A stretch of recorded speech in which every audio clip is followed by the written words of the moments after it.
How's everybody doing today? Hotep, hey, this is Michael. I'm Hotep, founder of the African History Network, host of the African Network Show.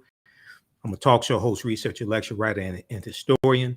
So it is Tuesday, October 25th, 2022, and we are live. Hey, I wanted to come on for a few minutes and address this question that I hear often. And I'm preparing to teach a class here in a few minutes, another installment of our online class from the Civil War to the Civil Rights Movement and Black Power, 1865 to 1968. But there's a question that came. I was on the Tammy Mack Business of Being Black show on the Fox Soul TV network, and we discussed. Is it time for Black people to get over slavery? Is it time for Black people to get over slavery? And I was on the panel were two Black conservatives who were largely ignorant of history. And one of them made the statement that African Americans should not get reparations because they were African Americans who owned slaves. Okay. And I hear this this statement oftentimes, but the proper historical context is not given when people make that argument. Okay. So I want to address some of that right now and give you some information about our online class that takes place on Tuesday, 7 p.m. Eastern Standard Time, from the Civil War to the Civil Rights Movement and Black Power, 1865 to 1968. All right, share this broadcast on your social media platforms. Invite your friends to tune in also. Okay, so there's a really good article from Dr. Henry Louis Gates Jr. And I'm not a big fan of Gates. I have read a couple of his books. I watch his documentaries.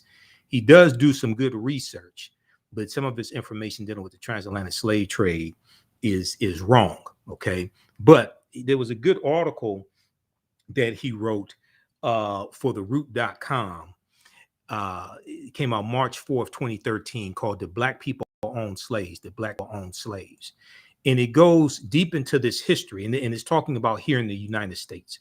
It goes deep into this history, and it deals with a context that is oftentimes left out of the conversation. Okay, so it's a long article, but for the sake of time, I want to focus in on the research from Dr. Carter G. Woodson, who wrote the Miseducation of the Negro in 1930.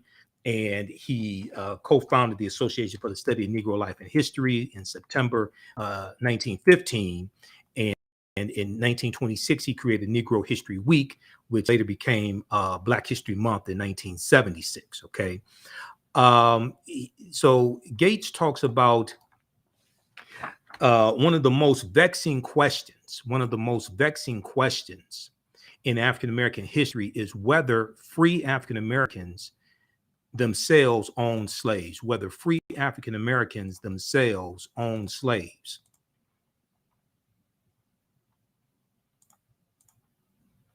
And let's see, hold on, just let me close out some of these tabs here. Okay.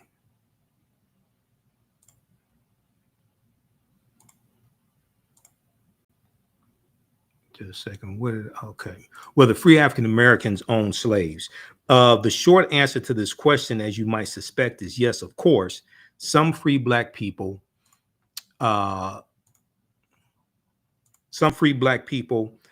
in this country bought and sold other African Americans, and did so at least since 1654, continuing to do so right through the Civil War. So Civil War is 1861 to 1865.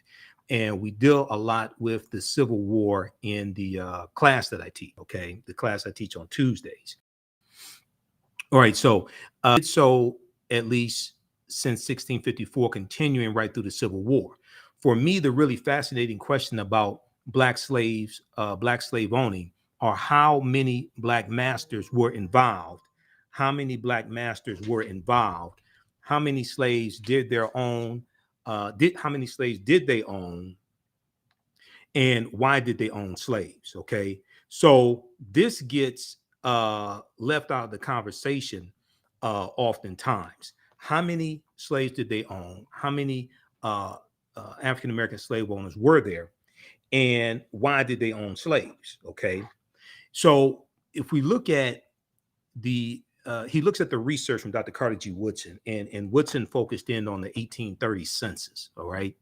The answers to these questions are complex. The answers to these questions are complex. And historians have been arguing for some time over whether free African Americans purchased family members, whether free African Americans purchased family members in order to protect them, motivated on the one hand by benevolence and philanthropy, as historian Dr. Carter G. Woodson put it, or whether, on the other hand, they purchased other people, quote unquote, as an act of exploitation,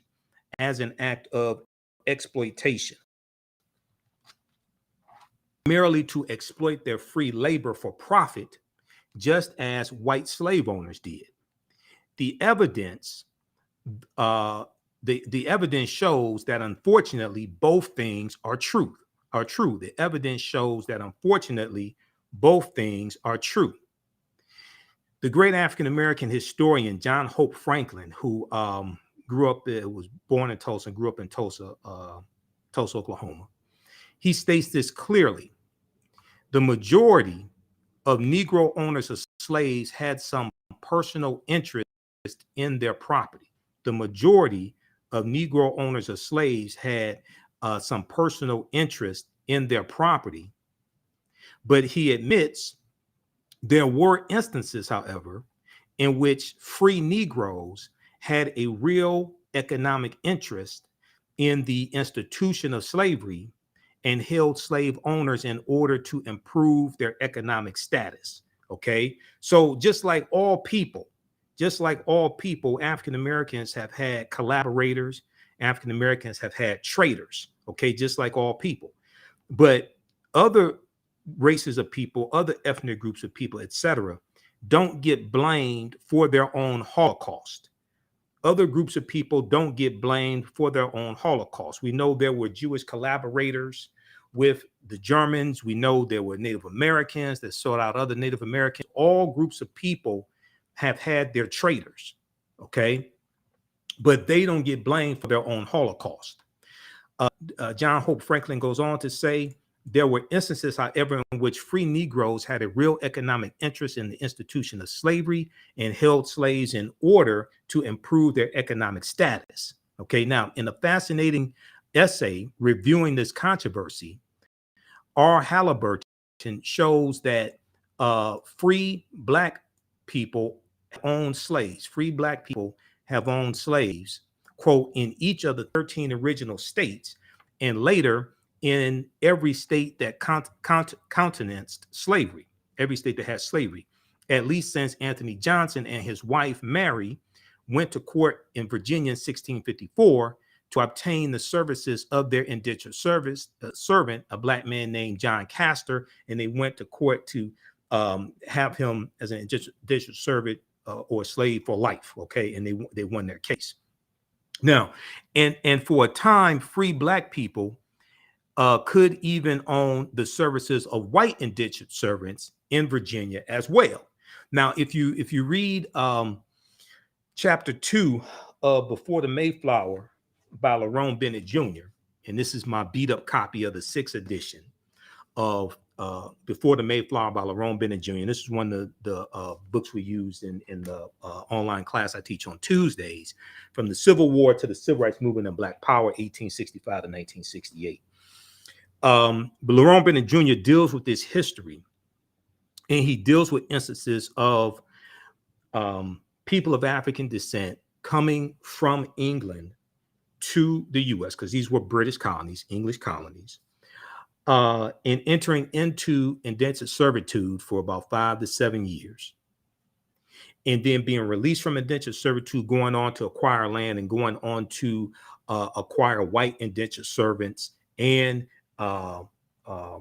African slaves, or at a period of time before you start having slave codes in or codified slave laws in the 13 colonies, because the first colony to have codified slave laws was Massachusetts in 1641. They come to Connecticut in 1650, and they come to Virginia about 1661. So different colonies are having codified slave laws instituted at different times. It was not a situation where all the colonies had the same implemented all the slave laws, slave codes all at the same time. No, it happens, it's staggered. Okay. And when those 20 and odd Africans or 20 and odd Negroes coming to Point Comfort, August 20th, 1619, codified slave laws don't exist in any of the 13 British colonies, which would later become the United States. They're going to be put into a form of indentured servitude and released after maybe about 5 or 7 years or so. Okay, some sources may say 3 to 5 years. All right, now, so let's go back to this here. Free blacks owned slaves in Boston in 1724 and in Connecticut by 1783. By 1790, the year the first census was taken, after the Philadelphia Convention, 1787, when you had the Constitution drafted and voted on, by 1790, 48 people in the state of Maryland owned 143 slaves. One particularly notorious Black Maryland farmer named Nat Butler, quote, regularly purchased and sold Negroes for the Southern trade, R. Halliburton wrote. Okay, perhaps insidious or desperate attempt to defend the right of Black people to own slaves was the statement made on the eve of the Civil War by a group of free people of color in New Orleans offering their services to the Confederacy, in part because they were fearful of their own enslavement, fearful of their own enslavement. Quote, the free colored population, native of Louisiana, own slaves, and they are dearly attached to their native land. They are dearly attached to their native land, and they are ready to shed their blood for her defense.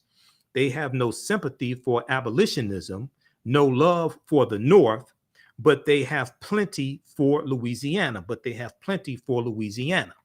They will fight for her in 1861 as they fought to defend New Orleans from the British in 1814 to 1815, which was the War of 1812, which was 1812 to 1814.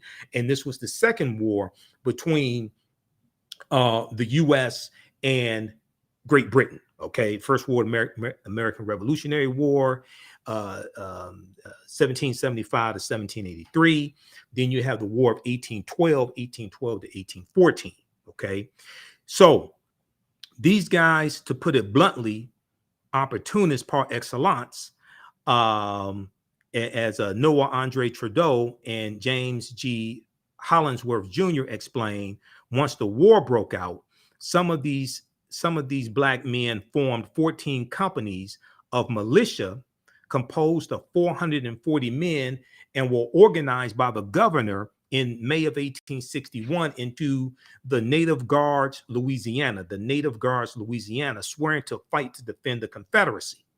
Although given no combat role, the Native Guard of Louisiana, the Native Guards Louisiana, reaching a peak of 1,000 volunteers, became the first Civil War unit to appoint Black officers. So what's happening here now, Louisiana was the state that probably had the most African-American slave owners. And a lot of this had to do with the history of Louisiana and a lot of biracial people of African descent in Louisiana.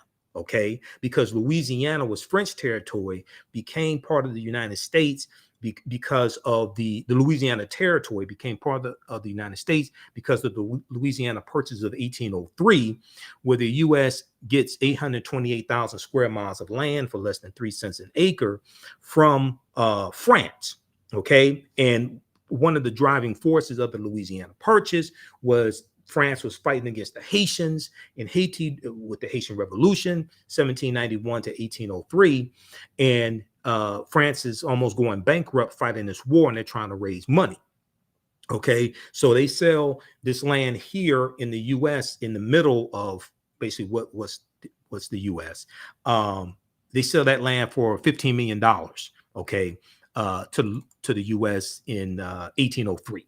All right, so you're going to have African American slave owners in New Orleans, especially, who, when the Civil War breaks out, they fight on behalf of the Confederacy to maintain slavery because they own slaves, one. And then you're going to have some who fight who don't own slaves because they fear for their safety as well. They fear what's going to happen. Are they going to be enslaved? What have you?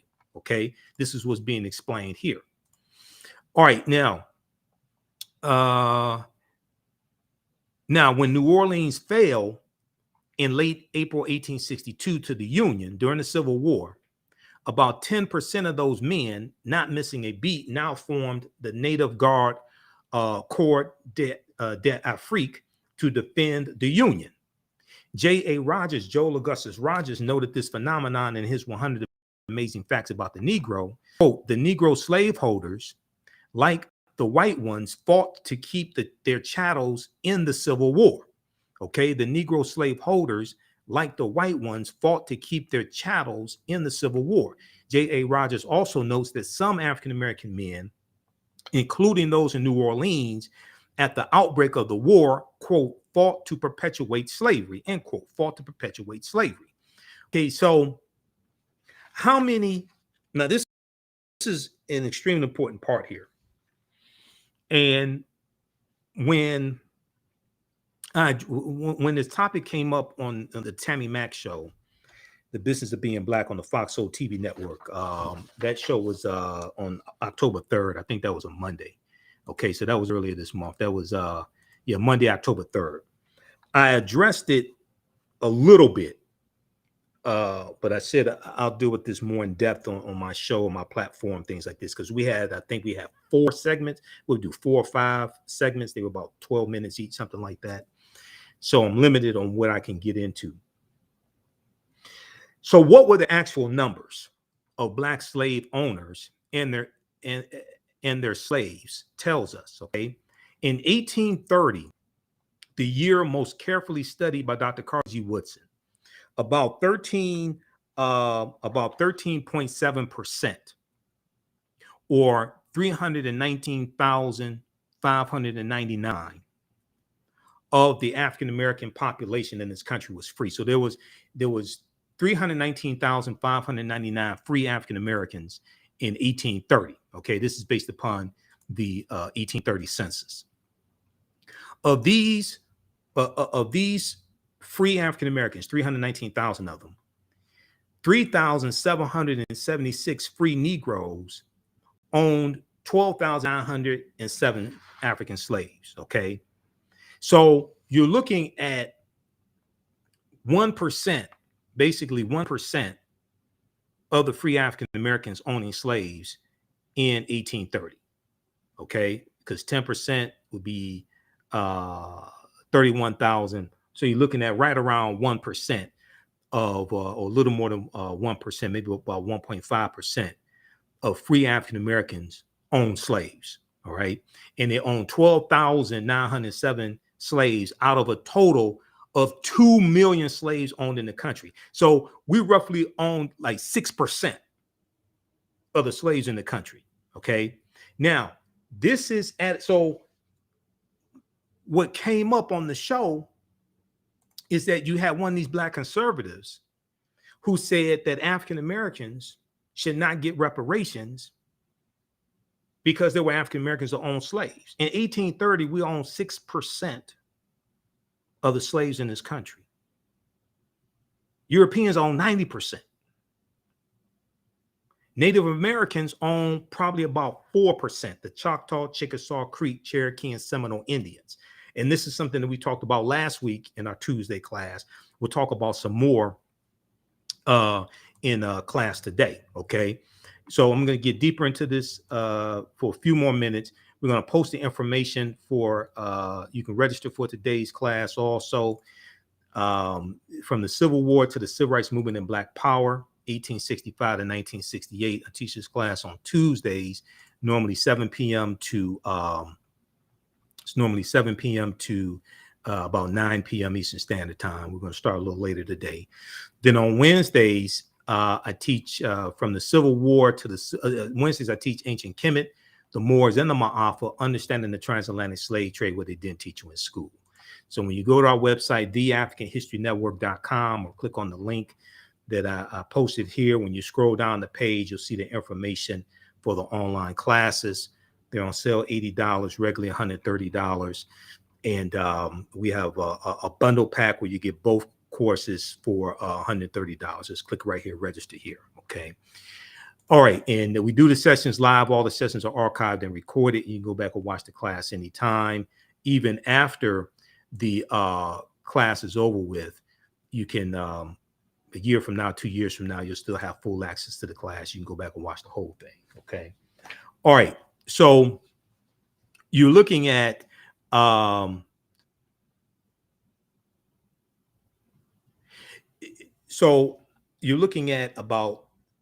African Americans owning about 6% of the slaves in 1830. Okay, we own 12,907 out of 2 million.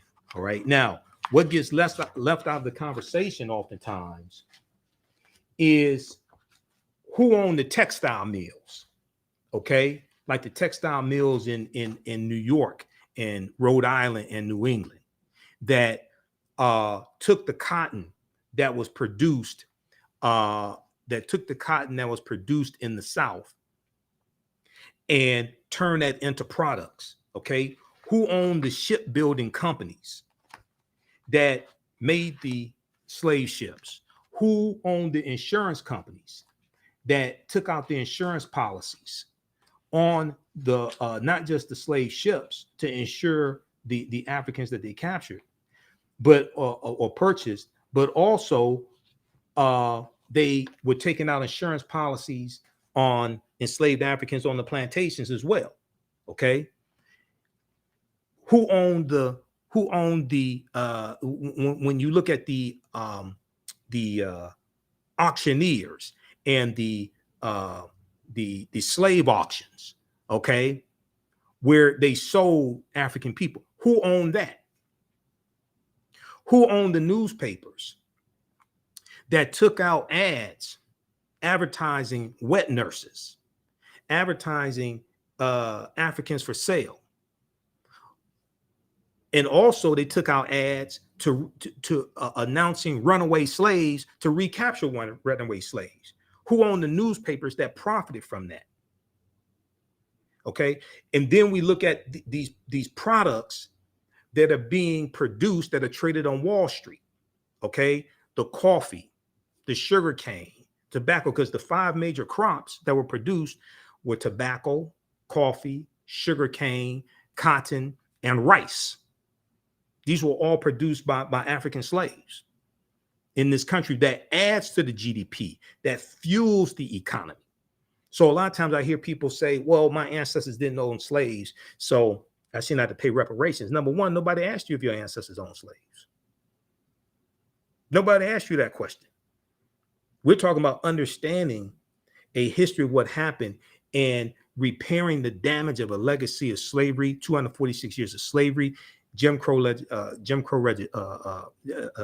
segregation, housing discrimination, the laws and policies put in place to maldistribute wealth, power, and resources in this country. Nobody asked you if your ancestors owned slaves. So that's a non-factor when you actually understand this history. Okay. All right. Let's continue. How's everybody doing? Give us a thumbs up, give us a heart, give us a like on this broadcast. And there's an article that I was looking for that that I dealt with last week in class. And let me see, where the hell is that? It is one dealing with There's one dealing with the South. Let me try to find that here quickly. I meant to pull that up.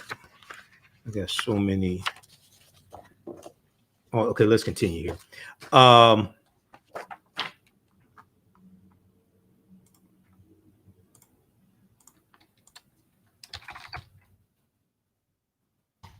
me try to find that. It was one from history.com that dealt with the Southern economy, but okay. All right, now. Okay, so 3,776 free Negroes owned 12,907 slaves out of a total of 2 million. All right.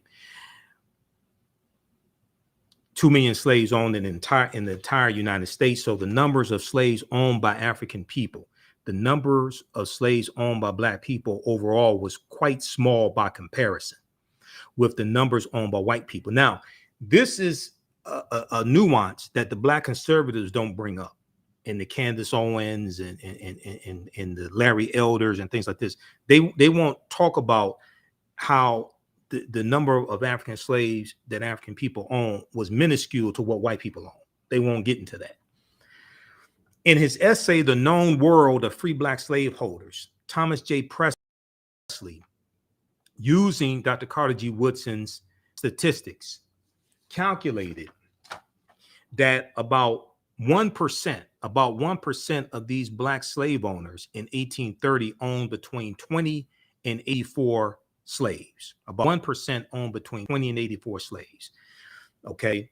172 of these Black slave owners, or about 4%, owned between 10 and 19 slaves.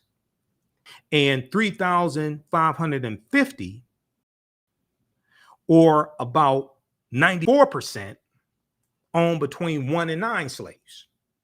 So 94% in 1830, 94% of the 3,776 Black slave owners, 94% owned between 1 and 9 slaves. The most important part here is that 42% of them, 42% of that 3,776 own just one slave. 42% own just one slave. So then if you really understand history and the history of slavery in this country, you know that you had African Americans who bought loved ones out of slavery, and they may have stayed in the South and bought loved ones out of slavery. This is a nuanced piece of history that doesn't get discussed a lot. Okay, so Thomas J. Presley also shows that the percentage of free Black slave owners as the total number of free Black heads of families was quite high in several states, namely 43% in South Carolina, 40% in Louisiana, 26% in Mississippi, 25% in Alabama, and 20% in Georgia. So why did free Black people own these slaves? So why did free Black people own these slaves? It is reasonable to assume that the 42% of free Black slave owners who owned just one slave probably owned a family member. And when you study this history, you see why. Probably owned a family member to protect that person, as did many of the other Black slave owners who owned only slightly larger number of slaves. As Dr. Carter G. Woodson put it in 1924's Free Negro Owners of Slaves in the United States in 1830, quote, the census records show that the majority of the Negro owners of slaves were such from the point of view of philanthropy. Okay, the census records show that the majority of the Negro owners of slaves were such from the point of view of philanthropy. In many instances, the husband purchased the wife or vice versa. Slaves of Negroes were in some cases the children of a free father who had purchased his wife. If he did not thereafter emancipate the mother, as so many such husbands failed to do, his own children were born his own children were born his slaves and were thus reported to the numerators, reported to the census. So when we talk about reparations and you have white conservatives and then the black conservatives parrot what the white conservatives tell them and feed them. And these are, when I was on the show, these are the same arguments from black conservatives that I heard 30 years ago. And they don't get into the history and they lack nuance. They don't talk about the fact that 75% of the world's cotton supply in 1860 was produced by the southern states of this country. And the untold millionaires that the cotton industry created in the US. All that gets left out. They just say, oh, well, black people own slaves also, therefore African Americans should not get reparations. Come on. You have to do better than that. Don't come at me with no simple Simon ass nonsense like that. And you haven't done the research.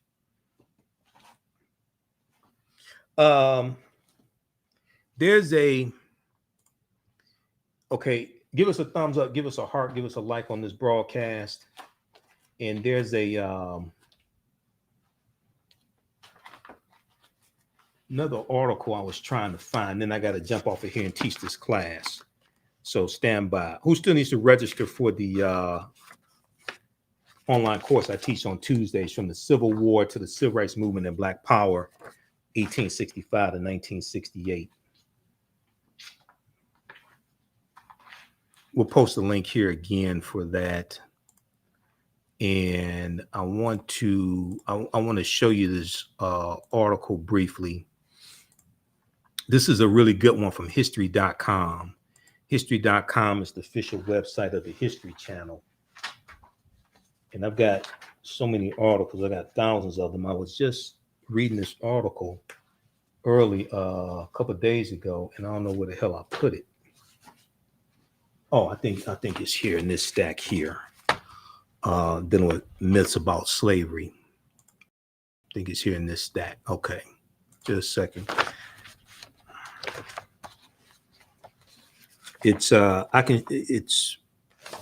I'll show you two. Let me see. I'll show you one quickly here.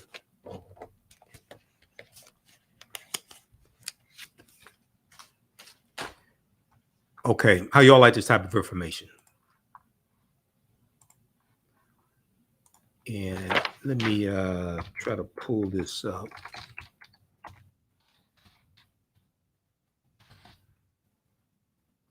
This is okay. I'm going to show you two quick articles, then I have to get out of here. This is the main one I was looking for, and I printed it up. I was reading it. I don't know where it is.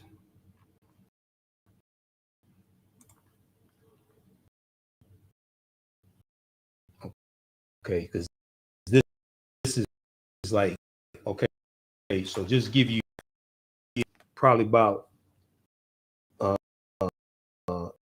8 inches high.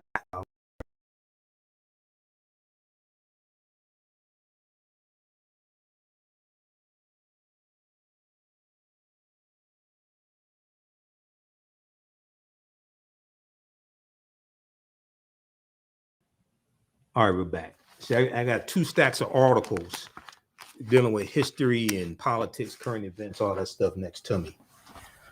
And then this is for my Tuesday night class. This is one of the binders with the curriculum, the articles, all that stuff that I teach from. This is one of them. They're actually two binders like that with information, because we go throughout history and we look at history chronologically, basically from 1800 through 1968. we're really it's about right about 1970. So that 170-year period of history. If we look at briefly here, this article right here, how slavery became the economic engine of the South. How slavery became the economic engine of the South. Slavery was so profitable, it sprouted more millionaires per capita in the Mississippi River Valley than anywhere else in the nation. So Black conservatives don't talk about stuff like this. And the white conservatives and the white benefactors, they're white benefactors, and the ones that finance them won't let them talk about stuff like this, to be quite honest with you. With cash crops of tobacco, cotton, and sugarcane, America's southern states became the economic engine of the burgeoning nation. Their fuel of choice, human slavery. If the Confederacy had been a separate nation, it would have ranked as the 5th richest in the world at the start of the Civil War. The slave economy had been very good to American prosperity. By the start of the war, the South was producing 75% of the world's cotton and creating more millionaires per capita in the Mississippi River Valley than anywhere in the nation. Enslaved workers represented Southern planters' most significant investment and the bulk of their wealth. They had about $3 billion invested in these African slaves, okay? So you can't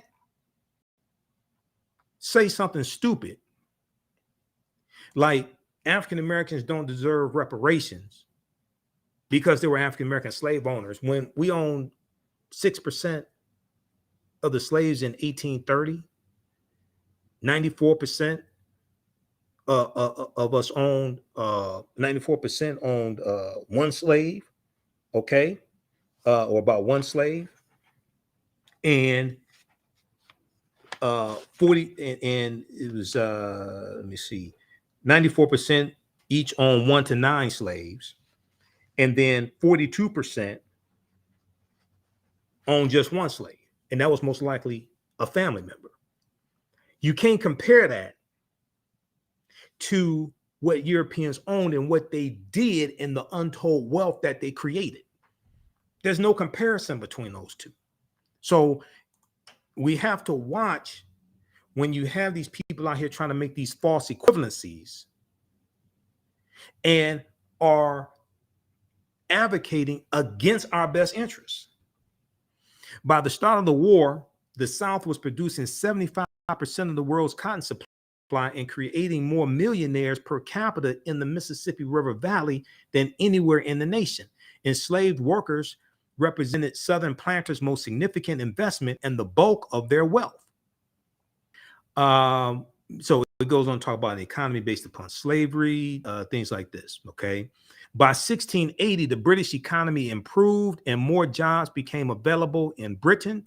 During this time, slavery had become a morally, legally, and socially acceptable institution in the colonies. As the number of European laborers coming to the colonies dwindled, enslaving Africans became a commercial necessity and more widely accepted, okay? So read this piece, article here, and we deal with this in the class also. How slavery became the economic engine of the South. Okay, this is from history.com, which is the official website of the History Channel. So this is the History Channel even telling you this. This is the History Channel breaking this stuff down, okay? And then lastly, if we look at this article, this other article here, the hidden links between slavery and Wall Street.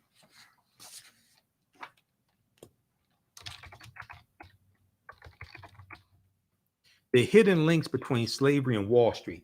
Now, this is from the BBC. This is a British news source, okay?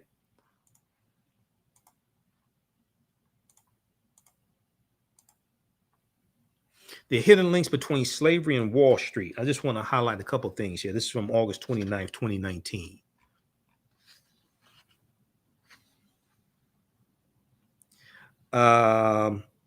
If we scroll down here, let's see. By some estimates, where is this here?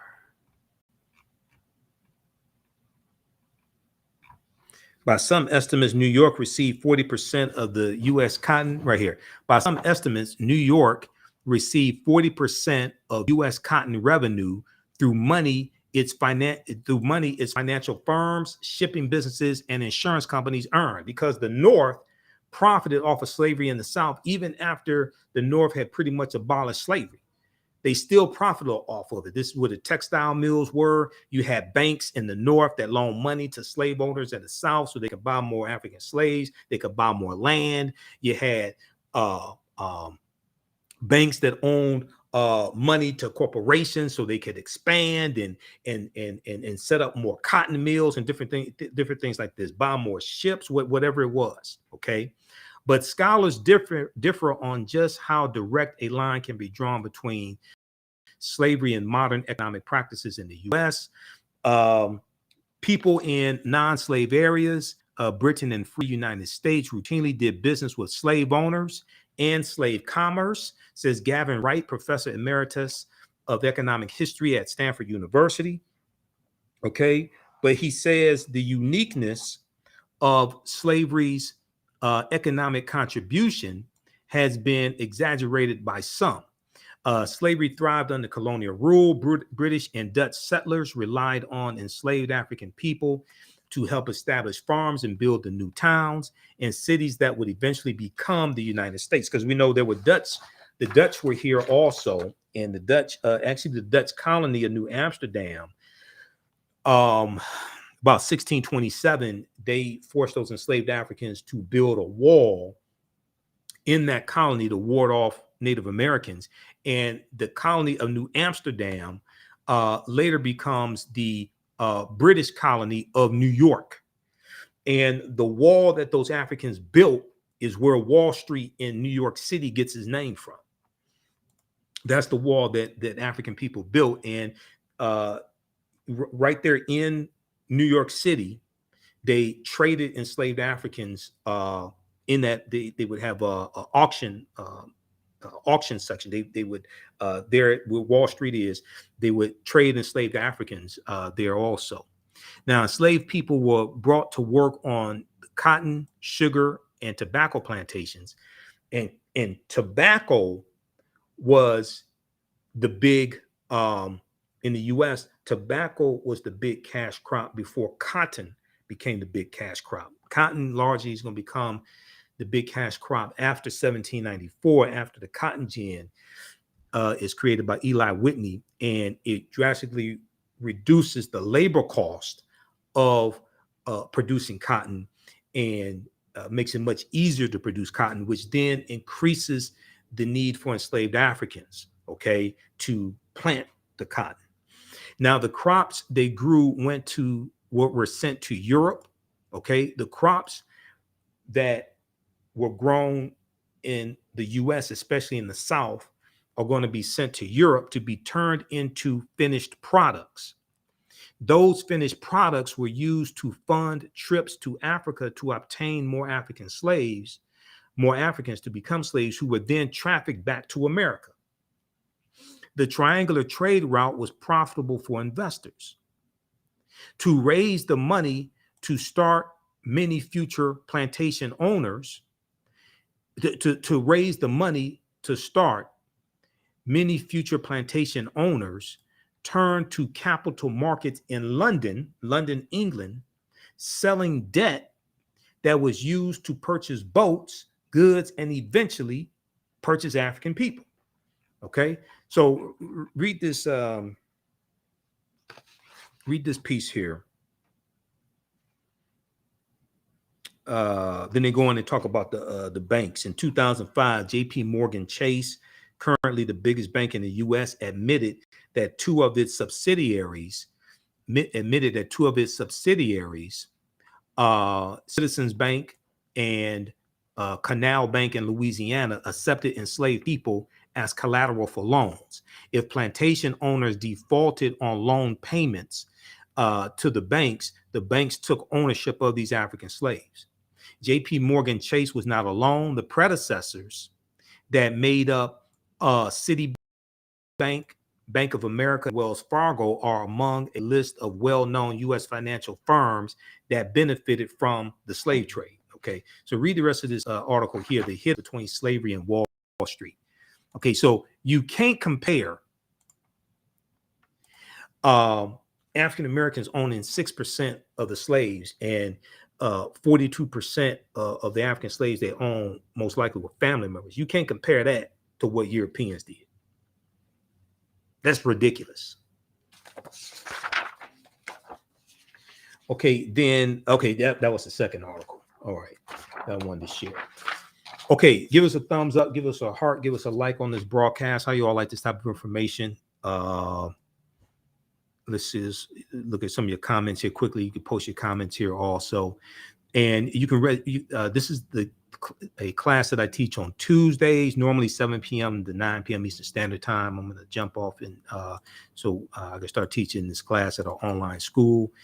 It's from the Civil War to the Civil Rights Movement and Black Power, 1865 to 1968. And we have the information on the homepage of our website, theafricanhistorynetwork.com, theafricanhistorynetwork.com.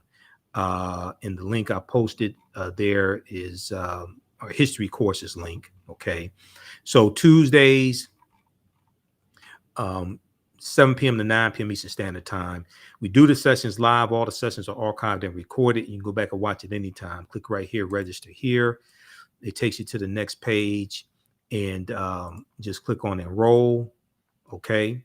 Classes on sale $80, regular $130. You can use this information with your children. I would say the information is PG-13. Okay.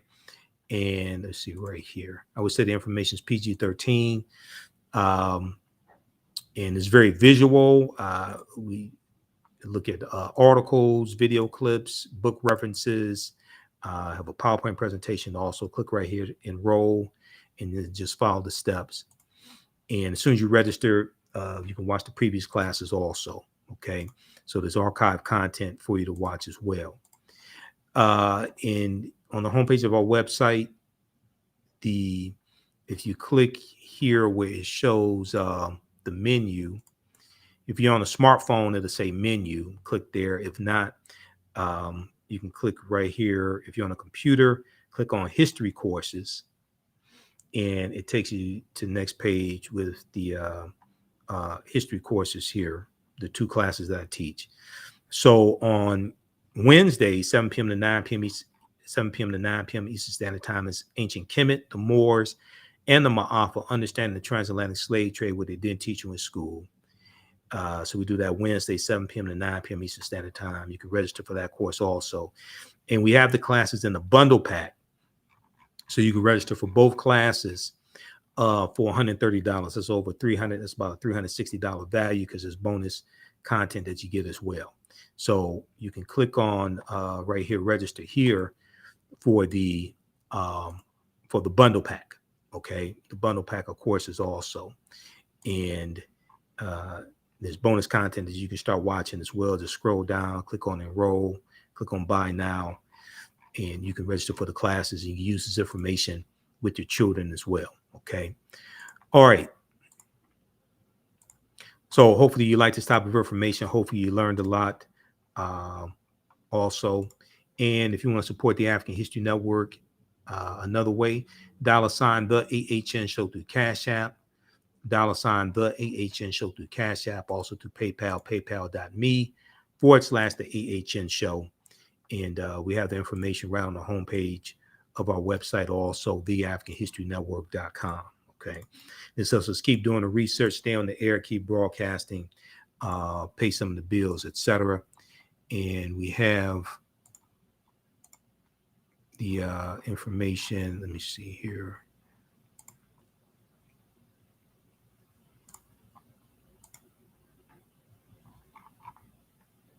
We have the information around the homepage of the website also. Let me see here. Where is it?